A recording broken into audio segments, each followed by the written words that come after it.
Pastor Charles Bond Jr. Judges 14 to 112 KJV. Subject: How low can you go?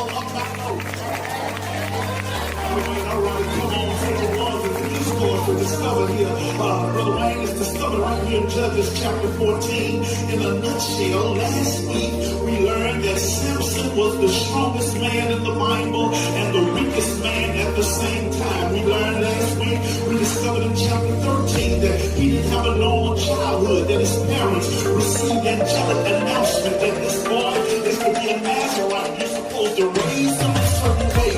And the Bible said that he was supposed to be committed and dedicated as a Nazarite until he died. The rules that applied to his life was no razor was to touch his head, no wine or things of the vine was supposed to touch his lips, and there was to be no contact with dead or defiled things. However, there were some challenges that Samson would face that we ought to have mercy on Samson, especially as men who can identify with Samson, because although he was the last judge of Israel, he was a man of God who was supposed to be the deliverer of his people.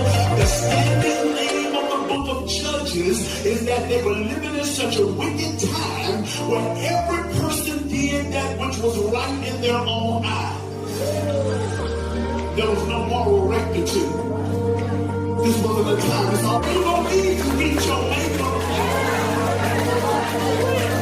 It would do us well. We got to the point now. We tell I don't want to force God on my children. Well, if you don't force God on your child, leave them at home. I want them to choose, and I don't want them to grow up, and I need them to go to church. I'm glad Mama done made us go to church. I think y'all think I'm crazy now, but you're mad and I'm crazy. I'm being crazy.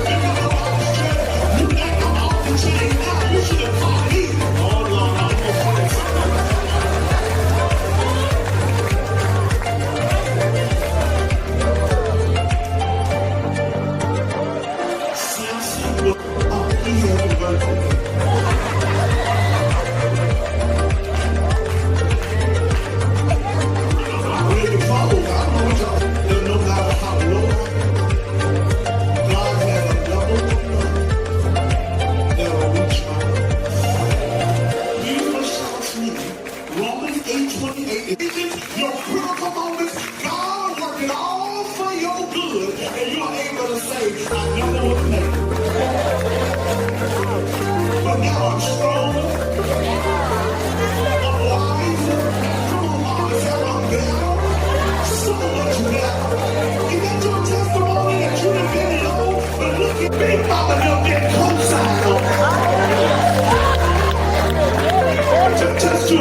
there anybody that can just be a witness that in your life you had some lows, you can go moments in your life, you had some days where you didn't do the right thing, you went some places you shouldn't have gone.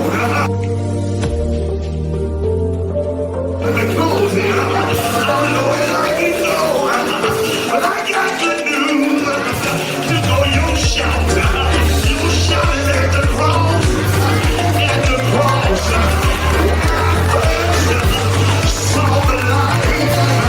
Is there anybody here that know about my God? He didn't say, I'll be with you. He said,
special kind of person.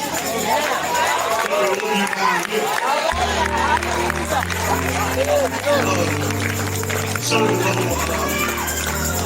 one day, a man had went to the store. His wife was trying to tend to the kids. Just so happened, a grease fire started in their room.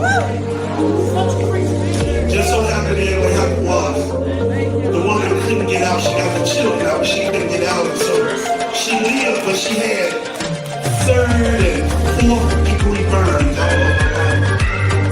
The heat from the fire had melted almost half of her face. And she was rushed into surgery, and they did many surgeries for her life. As they were doing all these skin grafts, trying to put her somewhat of a face back. What happened was, her mouth was twisted and deformed. When she finally got to recover, her husband was there standing over the bed.